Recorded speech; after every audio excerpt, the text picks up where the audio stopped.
Good morning, another day, another park up. So another day in now on our trip to the desert, named Desert Drives and Mountain Passes. So I was going to quickly give you a little update as to where we are and where we are going next, with the end game of being in Mazuga. So this is the route that we're planning on taking, starting off in Agadir. We've already stopped at Timsel and Terudent, and this is where we are currently in Tulian. So like I say, that was a park at which we found probably our least favourite out of all of them, and Orzazati would be the next stop. So the reason why we're trying to get it done in a relatively short period is because it's my birthday on Saturday, and I quite like the thought of being set up in the desert on my 36th birthday. So that's where we are, and that's where we're heading to next. So this stop is called Tulian. So we got here yesterday, and to be fair, it's the most disappointed that I think I've been on any park up, really, especially in Morocco. Like I said yesterday, the welcome wasn't particularly great. It didn't show us around where any of the stuff was, and you know, I said this is what frustrates me when we talk about getting a campsite of our own and having our own campsite. This is the sort of thing where if you just put a bit of effort into it, you could absolutely smash it to pieces. In terms of looks, it is the prettiest park up that we've ever seen. So I'll show you around now. So we're in this gorge here, and like literally trapped in between all of these mountains. Honestly, genuinely, it is like one of the prettiest places that we've ever stopped. But other things, now I know Alson points are never particularly attractive or nice, but I'll show you what this one looks like. I mean, it's a toilet in there. I won't show you in there because it's disgusting, but the water doesn't work. So on the pictures, it looks really nice, and you've got all these individual pitches that are separated by rocks, but the bushes are overhanging.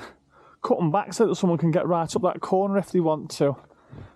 You've got dishwashing facilities here. The water pressure to try and fill the water up was absolutely awful. I had to stop after about 10 minutes because it was trickling out. I don't know whether that's partly because of my hose pipe being one of the expanding ones, and it was perhaps a bit too much resistance for it, but it was pretty slow going. It's got all these nice walls around. It's got a load of potential, but the fact that there's us, this guy, and another guy there, you know, probably says all that you need to know, really. And they've got these, I think these are for tents and for camping. I think they've got a couple of like rooms that you can stay in. But up here, it's obviously where they dry the washing. I mean, it's got a swimming pool area. It looks like it could do with a good clean. A good clean out, bit of atmosphere, bit of person. Oh, it's got loads of personality, loads of charm, loads of potential, but just nothing getting done with it, which is a shame, really. I'd love to know how much something like this would be worth in Morocco. I say you get the basics done right. The Wi-Fi is rubbish as well, which I know there'll be people up there saying, oh, well, you're driving around Morocco, well, you don't need Wi-Fi, and you know, you should be taking in the energy from Mother Earth. It's bollocks. Because obviously we're digital nomads and we've got a child that likes YouTube, so Wi-Fi is pretty important to us. But you know, we wanted to stay somewhere for 2 or 3 days and, you know, get routes down for a bit because we've travelled for like the last 3 or 4 days. And like I say, after the welcome, we were like, we'll just go tomorrow. Internet speed from Wi-Fi is like less than 1 megabit per second. The Morocco Telecom signal is good because there's an antenna there, but you don't really want to be using your own data. Well, that's one of those things. I'll give it a 3-star on Park for night, and the thing that saved it is the fact that it's so pretty around. But it's like all the other campsites, they do road trips. You know, you could, right in the middle here, you could do road trips to Agadir, road trips to Marrakesh, road trips to the desert. And I honestly think that they'd make an absolute killing. But I'm not sure whether the appetite's there. Which is a shame really, because potentially this could be absolutely amazing. Like I say, it's right in the middle of your trip between like the desert and the coast. You know, it's just a bit of a shame really. But next stop is in between Ain Benadou and Ouarzazate. So that one should hopefully be another good stop. Or should hopefully, I'll take that back. Hopefully that should be a good stop. Absolutely nothing that I could say to you would describe just how unbelievable it is driving on this path. It is unbelievable. So we've just been on the pass which has taken us roughly 1900 meters up. So I just wanted just to park and just get some nice pictures. There's the motorhome and there's a dog. It's like a bear, a polar bear, Labrador, a Labra bear. So we've still got about another 60-70 miles left to go now till we get to the camp, which is just by Ouarzazate. But seldom am I speechless, but this has been one of those times driving.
I apologise if it's windy, I'm very, very sorry, but I promise you it is absolutely worth it. So we're going over another pass on the way to Ouarzazate, and on the roadside there's a little bit of a car park and a guy that's got a shop. He's just over there, but just take a look at this.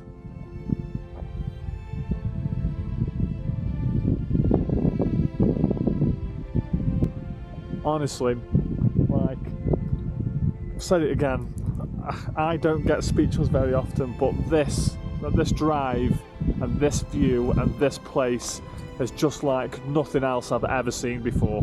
Now you guys won't be able to see it, but just very, very faint in the distance, you can just see some snow-capped mountains.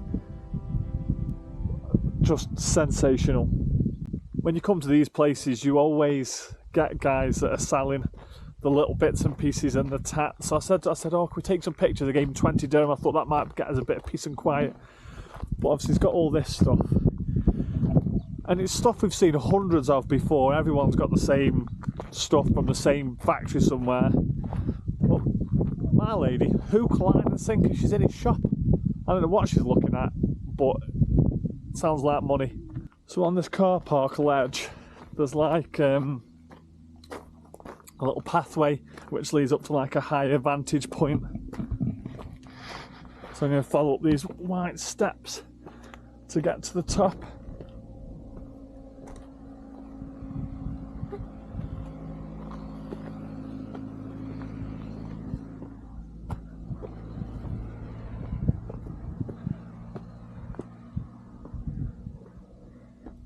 And also, I wasn't expecting to see that up here. A monitor. But this is the 360-degree view.